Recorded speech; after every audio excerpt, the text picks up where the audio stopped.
Hello and welcome to Pushing Back, Ukraine Daily Brief. As the war enters its 1007th day, these are the main developments from the past 24 hours. The update from the General Staff of the Armed Forces of Ukraine. Russia has lost approximately 733,830 troops in Ukraine since the beginning of the war. The number, which has not been independently verified, includes 1,480 casualties over the past day. According to the released Ukrainian figures, Russia lost 6 tank, 20 armored combat vehicles, 19 artillery systems, 72 drones, 1 cruise missile, 94 vehicles, and 2 pieces of special equipment. The Russians launched 185 combat clashes and carried out 47 airstrikes, including 63 anti-aircraft missiles on the territory of Ukraine.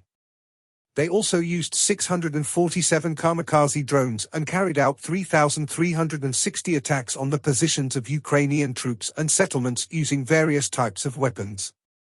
In its latest intelligence update, the Institute for the Study of War, Russian forces continue to make significant tactical advances in western Donetsk Oblast and are coming closer to enveloping Velika Novosilka and advancing towards important Ukrainian ground lines of communication supplying the rest of western Donetsk Oblast and running into eastern Dnipropetrovsk and Zaporizhia oblasts.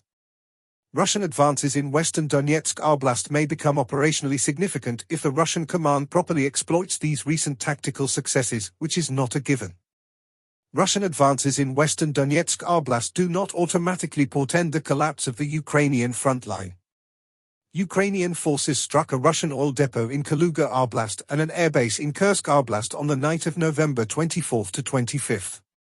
Ukrainian military officials continue to warn of potential Russian ground operations against Zaporizhia city, though the timeline and scale of this offensive operation remain unclear due to the operational constraints imposed by ongoing Russian operations in Kursk and Donetsk oblasts.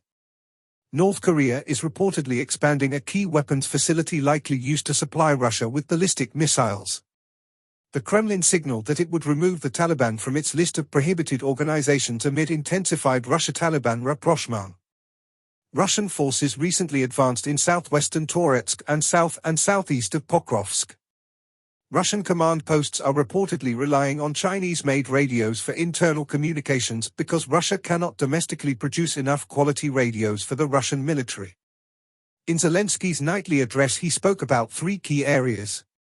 Firstly, missile strikes and humanitarian response.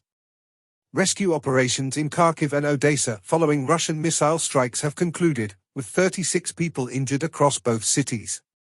The attacks targeted civilian infrastructure, and aid has been provided to all victims. Zelensky emphasized the need for decisive responses to Russian aggression to prevent normalizing such violence. Secondly, sanctions on Russia's oil revenue. The UK imposed sanctions on Russia's shadow tanker fleet, targeting 30 vessels.